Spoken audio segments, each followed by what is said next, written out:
Hello friends, welcome back to my YouTube channel and my new video. Today video title is guys, gesture navigation setting guys, how to disable in our Realme phone.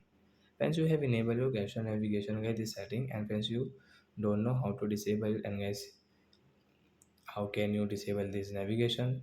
In this video guys I will show you. So before starting video friends, I want to tell you guys, if you're new in my channel, so can first of all go and subscribe my channel, click the bell icon, like my video, then open your phone setting and scroll it. Guys, click on system setting, and friends you can see this type of settings. So friends, you can see your system navigation, friends tap here, and guys you can see this type of settings. So as you can see here, gesture settings. So guys, click on this button setting to disable it. So after disable guys, you can see guys here this gesture navigation will not work, and guys you have this button settings, so you can operate your phone with these three buttons. So like that guys, you can disable your gesture navigation in your Realme phone. So that's it guys, thanks for watching the video. We will meet on next video. Bye bye friends.